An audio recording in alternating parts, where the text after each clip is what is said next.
Hello दोस्तों, नमस्कार। Study point में आपका स्वागत है। जैसे कि आप जान रहे हैं, डेली 7 PM पर आपके इस चैनल पर एक वीडियो प्रोवाइड किया जाता है। अभी मैं मॉडर्न हिस्ट्री के बात चल रहा है। 1857 से लेकर के 1947 तक हम लोग पहुंचने वाले हैं। 1930 तक, इससे पहले जितना भी घटनाएं घटी हुई है, जो हमारे एग्जाम में पूछा जाता है, उसका जिक्र हम लोग कर चुके हैं। आज हम लोग 1930 में दांडी यात्रा से लेकर के भारत की आज़ादी तक की बात करेंगे।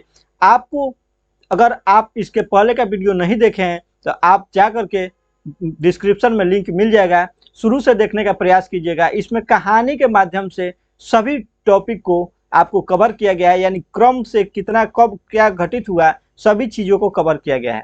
आज यह सीरीज समाप्त होने वाला है। कल के लिए भी हम आपको बता दे रहे हैं, कल से आपको स्टेट वाइज जितना जीके है, स्टेट वाइज, जैसे स्टैटिक जीके के आजकल क्रेज कितना ज़्यादा बढ़ गया एग्जाम में। जैसे हम एक बार गुजरात उठाएंगे तो गुजरात के जितना भी लोकसभा में सीट कितना है, गुजरात के विधानसभा में सीट कितना है, लेकर के गुजरात के सीएम और पीएम से लेकर के गुजरात के हिस्टोरिकल पॉइंट तक हम लोग पहुंचेंगे। जैसे रानी की बाव गुजरात में अगर स्थित है, उसको वर्ल्ड हेरिटेज साइट में शामिल किया गया है। रानी की बाव कितने रुपए के नोटों पर है, यानी हर एक पॉइंट जो गुजरात से संबंधित होगा हम आपको एक साथ प्रोवाइड करने वाले हैं। तो आप इस वीडियो को अपने दोस्तों के बीच अधिक से अधिक शेयर कीजिए, ताकि इतना सारा पॉइंट अगर आपके सामने इकट्ठा किया जाए तो उसका भी हमको फल मिल सके। तो आइए शुरू करते हैं 1930 से आगे। सबसे पहले तो इसके पहले हम लोग देख लिए थे 1917 से लेकर के और 1930 के पीरियड में क्या क्या घटनाएं घटित हुई, इसके पहले वाला वीडियो में है।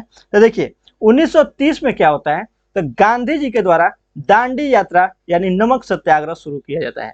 12 मार्च 1930 को गांधी जी दांडी नामक यानी वहां से स्टार्ट करते हैं 78 समर्थकों के साथ, और दांडी पहुंच करके वहां पे नमक कानून तोड़ते हैं और 6 अप्रैल 1930 को सविनय अवज्ञा आंदोलन की शुरुआत कर देते हैं। गांधी जी सविनय अवज्ञा आंदोलन की शुरुआत करते हैं। तो इस 12 मार्च से लेकर के 6 अप्रैल के बीच में जितना घटना घटी है, इसको हैंड रिटन नोट के माध्यम से हम आपको दिखाना चाहते हैं। देखिए 6 मार्च 1930 को सबसे पहले दांडी में ही, गुजरात के नवसारी जिले में स्थित है दांडी, वहीं पर गांधी जी मुट्ठी भर नमक उठाकर नमक कानून को तोड़े। लेकिन 12 मार्च 1930 को 78 मतलब कि समर्थकों के साथ उन्होंने साबरमती आश्रम से लगभग 322 किलोमीटर दूर, यह अप्रोक्स डिस्टेंस है, 322 किलोमीटर दूर दांडी पहुंच करके वहां पे 24 दिन की यात्रा करने के पश्चात, यानी यहां से चले 12 मार्च को, पहुंचे थे 6 अप्रैल माने 5 अप्रैल 1930 को वहां पे पहुंचकर नमक कानून तोड़े थे और सविनय अवज्ञा आंदोलन की शुरुआत कर दिए थे। अब देखिए सुभाष चंद्र बोस इसके संबंध में क्या बोलते हैं, उसको भी हम लोग देखते हैं।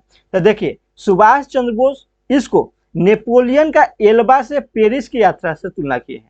नेपोलियन का एल्बा से पेरिस तक की यात्रा की तुलना किए हैं, और वहीं मुसोलिनी का रोम मार्च से इसका तुलना किए हैं।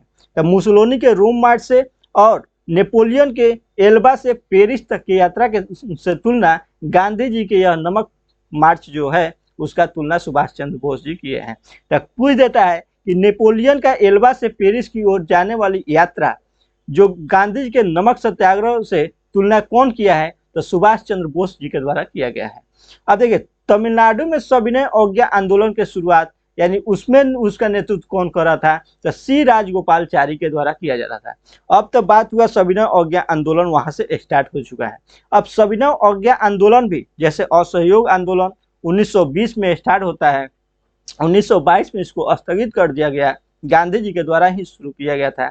वैसे ही सविनय अवज्ञा आंदोलन भी 1930 में इसको 6 अप्रैल 1930 से स्टार्ट होता है, लेकिन 4 मार्च 1931 को फिर इसको स्थगित किया जाता है, और फिर इसको सितंबर 1931 में स्टार्ट, 3 जनवरी 1932 में फिर स्टार्ट किया जाता है, और अंतिम रूप से 7 अप्रैल 1934 के बीच में इसको समाप्त किया जाता है। तो इसके बीच में भी कब कब इसको स्टार्ट किया गया, कब कब समाप्त किया गया, उसको भी हम लोग देखते हैं।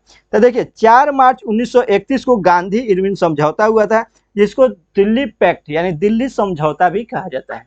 दिल्ली समझौता कब हुआ था, 4 मार्च 1931 को। क्वेश्चन पूछ जाता है गांधी इरविन समझौता कब हुआ था? 4 मार्च 1931 को। या फिर आपको हिस्ट्री में मैक्सिमम क्वेश्चन जब बीपीएससी का एग्जाम दीजिएगा तो उसमें पूछ देता है, 3-4 घटना देता है। रॉलेट एक्ट हो गया, सविनय अवज्ञा आंदोलन हो गया, चोरा चोरी कांड हो गया, गांधी इरविन पैक्ट हो गया, और कहता है कि ABCD, एगो 1919 हो गया, एगो 1925 हो गया, एगो 1922 हो गया, 1931 हो गया। तो आपको तो जब सन याद रहेगा तो उसको क्रम से सजाना रहता है। तो यह सब बात आप याद रखिएगा। गांधी इरविन पैक्ट 1931 में गांधी जी के द्वारा, इसको दिल्ली समझौता के नाम से भी जाना जाता है। जब गांधी इरविन पैक्ट होता है उस समय सविनय अवज्ञा आंदोलन को स्थगित किया जाता है। लेकिन दूसरे गोलमेज सम्मेलन, हम आपको बताए थे गोलमेज सम्मेलन आगे हम लोग पढ़ेंगे। प्रथम गोलमेज सम्मेलन 1930 में, द्वितीय 31 और तृतीय 32। 30, 31, 32 में तीनों गोलमेज सम्मेलन हुआ था। उसके बारे में अभी तुरंत आएगा तो इसलिए उस पर ज्यादा फोकस नहीं करें। 30, 31, 32 प्रथम गोलमेज सम्मेलन, द्वितीय गोलमेज सम्मेलन, तृतीय गोलमेज सम्मेलन। द्वितीय गोलमेज सम्मेलन की अध्यक्षता महात्मा गांधी के द्वारा किया जाता है। और जब द्वितीय गोलमेज सम्मेलन जो 7 सितंबर 1931 को आयोजित किया, उसको असफलता के कारण जब वो असफल हो गया तो इससे दुखी होकर पुनः 3 जनवरी 1932 को गांधी जी सविनय अवज्ञा स्टार्ट कर देते हैं और अंतिम रूप से 7 अप्रैल 1934 को इसको सविनय अवज्ञा आंदोलन को वापस लिया गया। तो सविनय अवज्ञा आंदोलन के संबंध में आप जान गए। 6 मार्च को गांधी जी नवसारी जिले में ही वहां पे मुट्ठी भर नमक उठाकर नमक कानून तोड़े थे। 12 मार्च 1930 को गांधी जी 78 मतलब कि समर्थक के साथ साबरमती से लगभग 322 किलोमीटर दूर जा करके दांडी पहुंच करके वहां पर दांडी के लिए प्रस्थान कर देते हैं। 24 दिन यात्रा करते हैं। उसके बाद 5 अप्रैल 1930 को जब दांडी पहुंचते हैं तो नमक कानून तोड़ते हैं और उसी दिन से 6 अप्रैल 1930 से सविनय अवज्ञा आंदोलन की शुरुआत कर देते हैं। सुभाष चंद्र बोस जी इसको नेपोलियन को एल्बा से पेरिस की यात्रा से तुलना करते हैं। वहीं मुसोलिनी के रोम मार्च से इनकी तुलना करते हैं। तमिलनाडु में सविनय अवज्ञा आंदोलन का नेतृत्व सी राजगोपालचारी के द्वारा किया जाता है। 4 मार्च 1931 को गांधी इरविन पैक्ट होता है, जिसमें जो सविनय अवज्ञा आंदोलन है उसको थोड़ा देर के लिए स्थगित किया जाता है। द्वितीय गोलमेज सम्मेलन में गांधी जी भाग लेते हैं तो उस समय उसकी असफलता के बाद 7 सितंबर 1931 को सविनय अवज्ञा आंदोलन फिर से शुरू करते हैं और अंतिम रूप से 7 अप्रैल 1934 को सविनय अवज्ञा आंदोलन वापस लिया जाता है। तो सविनय अवज्ञा आंदोलन से संबंधित जितना पॉइंट है आप सबको देख चुके हैं। नेक्स्ट देखिए, अब 1929 के लाहौर अधिवेशन तो हम लोग देख लिए थे। 30 में सविनय अवज्ञा आंदोलन आता है, उसको भी हम लोग देख लिए। सविनय अवज्ञा आंदोलन को देख लिए। अब 12 नवंबर 1930 को प्रथम गोलमेज सम्मेलन का आयोजन होता है। बताए थे तीनों गोलमेज सम्मेलन को एक साथ हम कवर कर देंगे। तो 12 नवंबर 1930 को प्रथम गोलमेज सम्मेलन का आयोजन होता है। पूछ देता है प्रथम गोलमेज सम्मेलन का आयोजन कब हुआ? तो 12 नवंबर 1930 को। इसमें कांग्रेस का कोई भी सदस्य भाग नहीं लिया था, यानी कांग्रेस इसमें भाग नहीं लिया था। प्रथम गोलमेज सम्मेलन में कांग्रेस भाग नहीं लिया था। द्वितीय गोलमेज सम्मेलन महात्मा गांधी भाग लिए थे और तीनों गोलमेज सम्मेलन में अछूत का प्रतिनिधि के रूप में, यानी अछूत के प्रति जो हीन भावना थी उसको एक उत्थान के रूप में, समर्थन देने के रूप में BR अम्बेडकर तीनों गोलमेज सम्मेलन में भाग लिए थे। तो वह भी पॉइंट आगे है, उसको भी हम लोग देखेंगे। अब इधर 4 मार्च 1931 को गांधी इरविन समझौता होता है, जो आपको उसमें बताया थे। गांधी इरविन समझौता, जिसको दिल्ली समझौता के नाम से दिया जाता है, और उसमें असहयोग मान सविनय अवज्ञा आंदोलन को स्थगित किया जाता है। इस पॉइंट को हम पीछे बता दिए हैं। 23 मार्च 1931 को जो आप भगत सिंह बटुकेश्वर दत्त पब्लिक असेंबली मतलब कि पब्लिक सेफ्टी बिल पास नहीं होने के अथी में जो खाली बेंच पर बम फेंके थे, उसका परिणाम निकल करके यहाँ पे आता है कि 23 मार्च 1931 को भगत सिंह, राजगुरु और बटुकेश्वर दत्त, 3 आदमी, भगत सिंह, राजगुरु और बटुकेश्वर दत्त को फांसी की सजा सुनाई जाती है। फांसी की सजा कब सुनाई जाती है? भगत सिंह, राजगुरु और बटुकेश्वर दत्त को पब्लिक असेंबली बम में, मतलब कि ब्रिटिश पब्लिक असेंबली में बम फेंके थे, उसी के परिणाम स्वरूप 23 मार्च 1931 को भगत सिंह की फांसी की सजा सुनाई जाती है। तो यह भी हमारा VBI पॉइंट है। भगत सिंह को फांसी की सजा कब सुनाई जाती है? तो 23 मार्च 1931 को।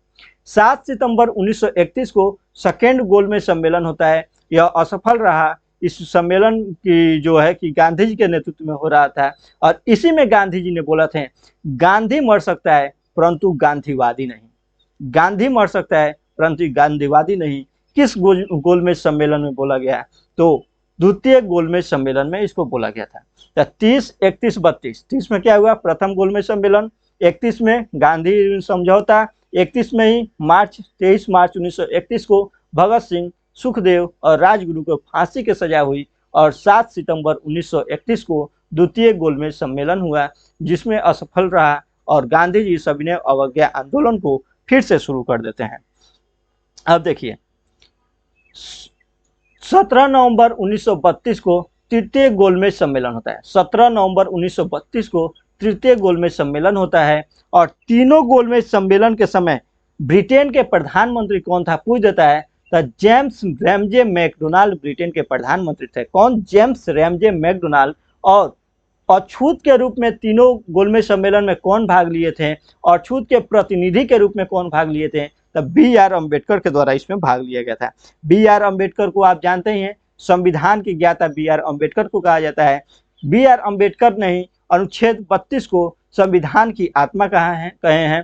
तो ये सब बात भी हम धीरे धीरे सब चीज जानेंगे।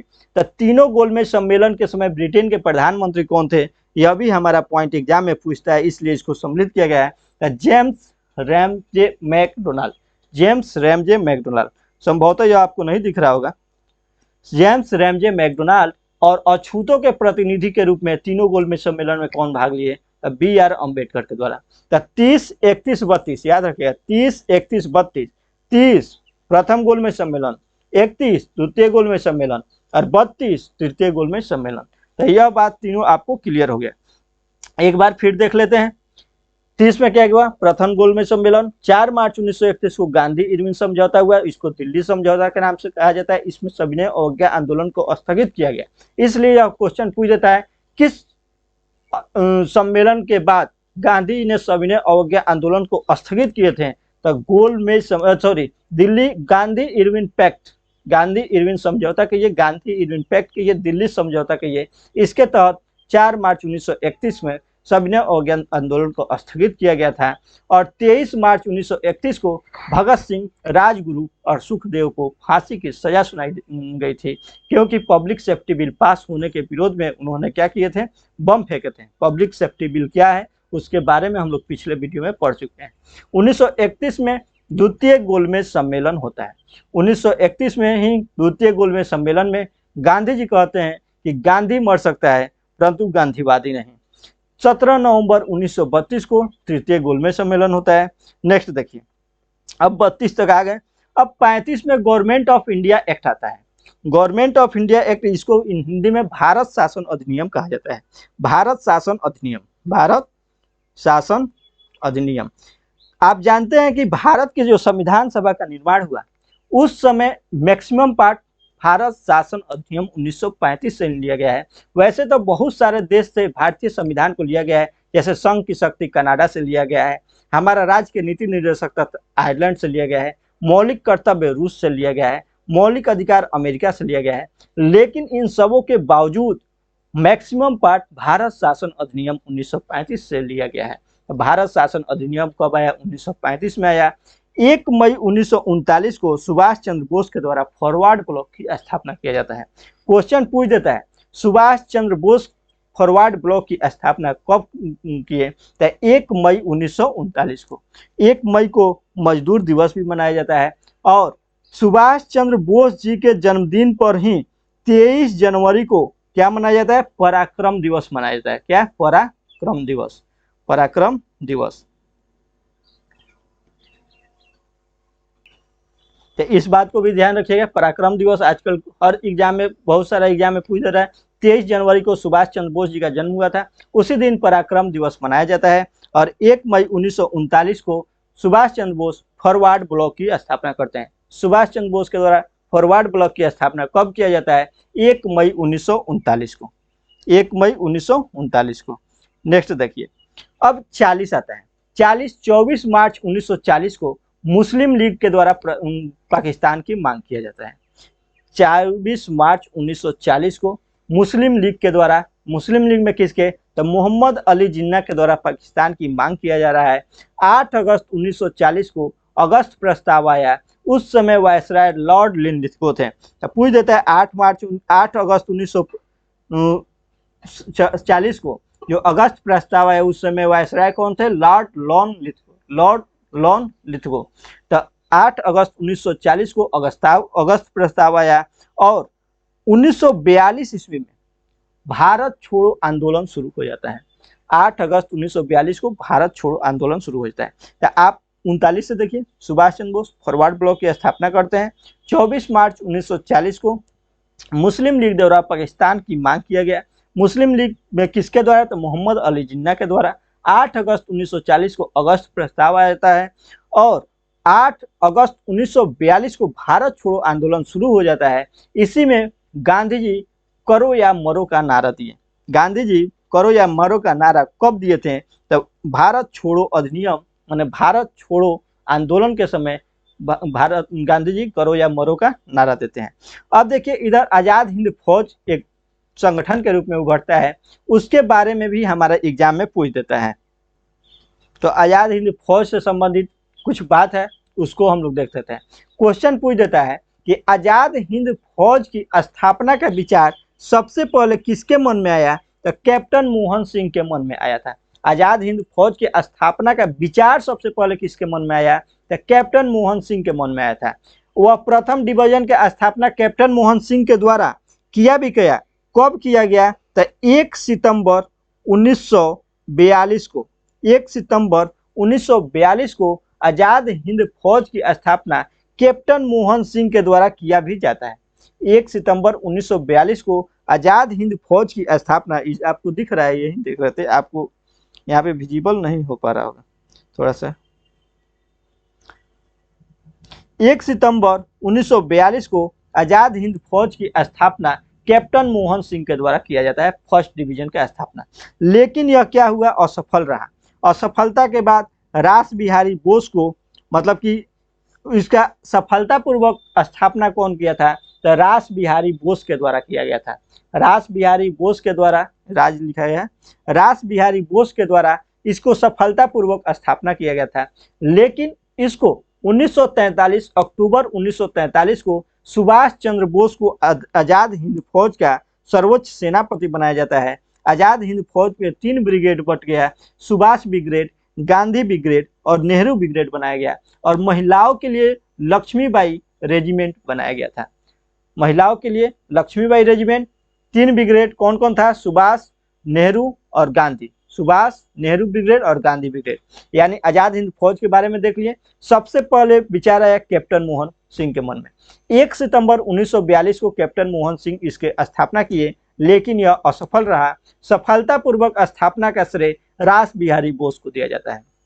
अक्टूबर 1943 में सुभाष चंद्र बोस को आज़ाद हिंद फौज का सर्वोच्च सेनापति बना दिया जाता है और उस समय इसमें 3 ब्रिगेड बनाए गए, सुभाष ब्रिगेड, नेहरू ब्रिगेड और गांधी ब्रिगेड। और जो लक्ष्मी, मतलब कि महिलाओं के लिए था, वह लक्ष्मीबाई रेजिमेंट के या लक्ष्मीबाई ब्रिगेड के नाम से बनाया गया। आज़ाद हिंद फौज के जो झंडा था कांग्रेस की झंडा के तिरंगे के जैसा था। इस पर दहाड़ते हुए शेर का फोटो था। तो आज़ाद हिंद फौज के बारे में आप लोग जान गए। अब नेक्स्ट आता है 1945 में ही शिमला सम्मेलन होता है। कब? 1945 में शिमला सम्मेलन होता है, 25 जून 1945। तो पूछ रहा है शिमला सम्मेलन कब हुआ? शिमला समझौता आज़ादी के बाद भारत चीन युद्ध के समय में हुआ था, लेकिन शिमला सम्मेलन आपको ध्यान देना है, शिमला सम्मेलन 1945, 25 जून 1945 को शिमला सम्मेलन होता है। और मार्च 1946 में कैबिनेट मिशन भारत आता है। अब कैबिनेट मिशन भारत क्यों आया उसके बारे में हम लोग जानते हैं। तो कैबिनेट मिशन आने का मेन उद्देश्य था भारतीय संविधान सभा के स्थापना करना और तत्कालिक जो ज्वलंत मुद्दा भारत में उभर रहे थे उसके समर्थन में भारतीयों से विचार करना, यानी सभी चीज मिलकर के भारत के हित में ही आया था कैबिनेट मिशन 1946। कैबिनेट मिशन जब भारत आया था उस समय भारत के प्रधान, मतलब कि ब्रिटेन के जो प्रधानमंत्री थे वह कौन थे? क्लीमेंट एटली। तो 1946 में ब्रिटेन के प्रधानमंत्री क्लीमेंट एटली थे जब कैबिनेट मिशन भारत आया था। कैबिनेट मिशन भारत आया था वह 3 सदस्यीय था। कितना सदस्य? इसमें 3 सदस्य थे। कौन कौन? स्टेफोर्ड क्रिप्स, पैथिक लॉरेंस और AB Alexander. Stafford Cripps, Pethick Lawrence और एबी अलेक्जेंडर। बीओटी का मतलब होता है board of trade, board of trade. Stafford Cripps, Pethick Lawrence और एबी अलेक्जेंडर। यह कौन क्या है इतना इंपॉर्टेंट नहीं है जितना यह तीनों बात याद रखना जरूरी है। पूछ देता है कि कैबिनेट मिशन के समय कौन इसका सदस्य नहीं था? 4 गो आपको नाम दे देगा, तो आपको ध्यान रहेगा तब ना। Stafford Cripps, AB Alexander, Pethick Lawrence. Stafford Cripps, AB Alexander, Pethick Lawrence. यह किसके नेतृत्व में आया था? तो जो पैथिक लॉरेंस थे इन्हीं के नेतृत्व में आया था, इनके नेतृत्व में आया था। नेतृत्व किसका हुआ था? तो पैथिक लॉरेंस के नेतृत्व में कैबिनेट मिशन 1946 में भारत पहुंचता है। उस समय उसका उद्देश्य यही था, भारतीय संविधान सभा की स्थापना करना और उसके त्वरित जो ज्वलंत मुद्दा थे उस पर विचार विमर्श करना। तो कैबिनेट मिशन 1946-45 शिमला सम्मेलन होता है। 43 में आजाद हिंद फौज, जो 42 में तो गठन होता है, रास बिहारी बोस उसका सफलतापूर्वक गठन किए थे, वो अभी जान गए। 40 में हमारा मुस्लिम लीग की मांग होता है। 42 में भारत छोड़ो आंदोलन होता है। तो सभी बात को हम लोग क्रम से देखते हुए आ रहे हैं। नेक्स्ट देखिएगा, यह वीडियो 1 से 2 बार अगर आप देख लीजिएगा तो टोटल मॉडर्न हिस्ट्री जितना क्वेश्चन पूछता है, जितना युद्ध से संबंधित क्रमवार बात है, आपको दिमाग में फिट हो जाएगा। तो देखिए, अब 2 सितंबर 1946 को कैबिनेट मिशन आया संविधान सभा के गठन के लिए।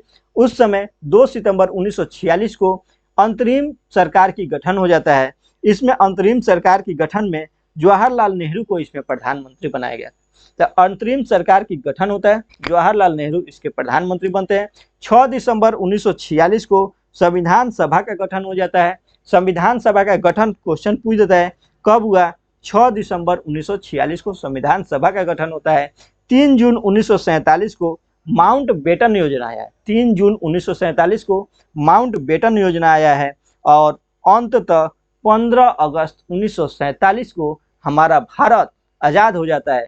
14 अगस्त 1947 को ही जो अंग्रेज थे भारत छोड़ करके भारत की जो सत्ता है हिंदुस्तान के हाथों में दे करके चले जाते हैं। 15 अगस्त को हम लोग आज़ाद हो जाते हैं। और उस समय क्वेश्चन भी पूछता है कि स्वतंत्रता प्राप्ति के समय कांग्रेस के अध्यक्ष कौन थे, ब्रिटेन के पीएम कौन थे और ब्रिटेन के सम्राट कौन थे? तो देखिए, कांग्रेस के अध्यक्ष जेबी कृपलानी हुआ करते थे। उस समय कांग्रेस का अध्यक्ष जेबी कृपलानी थे। ब्रिटेन का प्रधानमंत्री क्लीमेंट एटली थे। क्लीमेंट एटली कौन पार्टी से थे? लेबर पार्टी से थे। हिंदुस्तान लिबरल पार्टी से दादा भाई नौरोजी सबसे पहले ब्रिटेन मतलब कि चुनाव में भाग लिए थे लिबरल पार्टी से, लेकिन लेबर पार्टी से आपको ब्रिटेन के पीएम क्लीमेंट एटली थे और ब्रिटेन के सम्राट जॉर्ज सस्टम थे। जॉर्ज सस्टम ब्रिटेन के सम्राट थे। जॉर्ज सस्टम ब्रिटेन के सम्राट थे। तो इस तरह से हमारा भारत आज़ाद हो गया। तो अब हम लोग एक बार समराइज करके देख लेते हैं टोटल चीज को। देखिए, 1930 में क्या हुआ? गांधी जी नमक कानून यानी दांडी यात्रा शुरू करते हैं।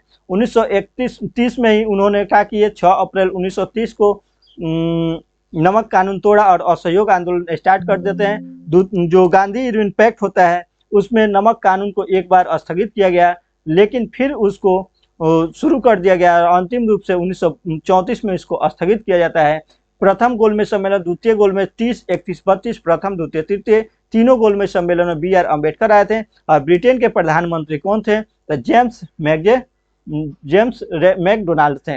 1935 में भारत शासन अधिनियम आया था। 1939 में आपको 1939 में फॉरवर्ड ब्लॉक की स्थापना हुआ था। 1940 में मुस्लिम लीग के द्वारा पाकिस्तान की मांग किया गया था। अगस्त प्रस्ताव आया था। 1942 में भारत छोड़ो शासन आया था। आज़ाद हिंद फौज का गठन सबसे पहले कैप्टन मोहन सिंह के मन में जाता है। 1 सितंबर 1942 को आज़ाद हिंद फौज की स्थापना रास बिहारी बोस के द्वारा किया जाता है, लेकिन अक्टूबर 1943 में सुभाष चंद्र बोस को इनको दे दिया जाता है। सुभाष चंद्र बोस के जन्मदिन पर हम 23 जनवरी को पराक्रम दिवस मनाते हैं और उसके बाद से 1945 में शिमला सम्मेलन होता है। इस तरह से करते हुए अब मान लीजिए वीडियो लंबा होगा। 1947 में आज़ादी हमको मिल गया है, अब हम लोग आज़ाद हो गए। आज यह मॉडर्न हिस्ट्री का टोटल पार्ट हम लोग देख लिए हैं। कल से यानी नेक्स्ट हमारा सीरीज जो चल रहा है स्टेट वाइज जितना भी है, जैसे एक बार अगर गुजरात स्टार्ट किए तो गुजरात से संबंधित जितना उसका इतिहास है, जितना उसका एस्थेटिक है, जितना उसमें जलधारा कह रहे हैं, गुजरात में कोई जलधारा है, जिसमें उसमें कच्छ का रण जिला है, जिसमें वो उसका पोर्ट है, जितना उसके ऐतिहासिक मंदिर है, यानी सब एक चीज एस्थेटिक जीके के रूप में जो हमारे एग्जाम में पूछता है, सबको हम आपको इमेज वाइज इतना शानदार तरीके से प्रोवाइड करूंगा कि आपको हर एक एग्जाम में उसके लिए आपको कारगर साबित होगा। तो आप मेरे वीडियो के साथ बने हैं तो आप चैनल को सब्सक्राइब कीजिए, दोस्तों के बीच शेयर जरूर कीजिए। इसका पीडीएफ हम आपको टेलीग्राम चैनल पर प्रोवाइड कर देंगे। टेलीग्राम चैनल से आप जुड़ करके, जिसका लिंक डिस्क्रिप्शन में होगा, पीडीएफ को प्राप्त कर सकते हैं। तो धन्यवाद।